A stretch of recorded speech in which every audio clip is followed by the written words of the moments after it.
जय श्री जगन्नाथ सांग माने जसपी यूट्यूब चैनल को आपन बहुत बहुत स्वागत। सांग माने पखाल दिवस अनेक अनेक शुभेच्छा और शुभकामना।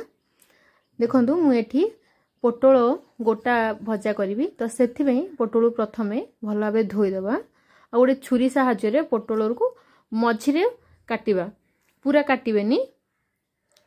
मझिरू काटिबा द्वारा आमे जो ता भितर जो मंजी अछि सेटा को आमे बाहर करबा।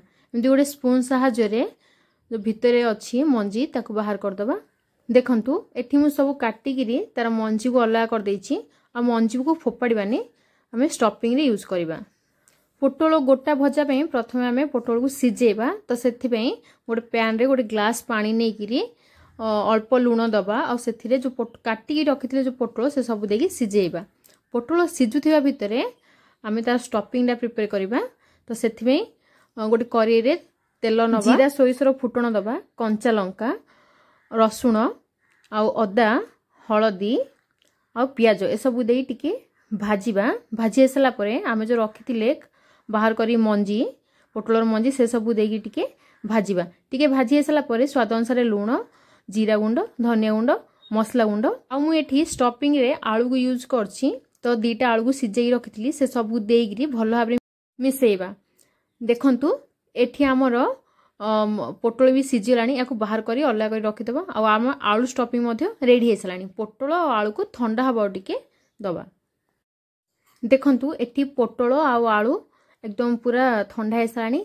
तो एबे आमे जो पोटल सिझेई रखिथिले सेथिरे आमे स्टफिंग दबा, जो आलू मसला रो स्टफिंग डा। तो पोटल भितरे जेती रहिबो सेती ही देबे आ भल भाबरे भरी करी देबे। तो भाजिले खाया को बहुत भल लागिबो। एमिति भाबरे सबु पोटल रे मसला को भरी दबा। एबे गोटे कड़ाई रे 2 चामच सोरिष तेल दबा। आ जो आमे जो मसला भरी करी रखिथिले पोटल से सब देइकरी भाजीबा। स्लो फ्लेम रे आ घोड़े घोड़े आपण भाजीबे। देखंतु एठी पोटल स्लो फ्लेम रे आ घोड़े घोड़े भाजीबार 10 मिनट हे गलानी। आ हमर पोटल भजा मध्य पूरा रेडी हे सलानी। आउ ए पोटल भजाटी खाया को बहुत टेस्टी। आपण पखाल सहित गरम भात सहित जहाँ सहित होले आपण खाइ पारिए। बहुत यम्मी और टेस्टी खाइबा को।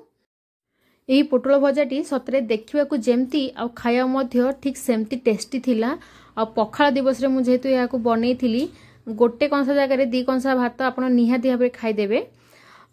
तो निहाती भाबरे आपण पोटल भजाटी बनांतु, खांतु। आ जदि भल लागिछि ताहले गोटे लाइक करंतु।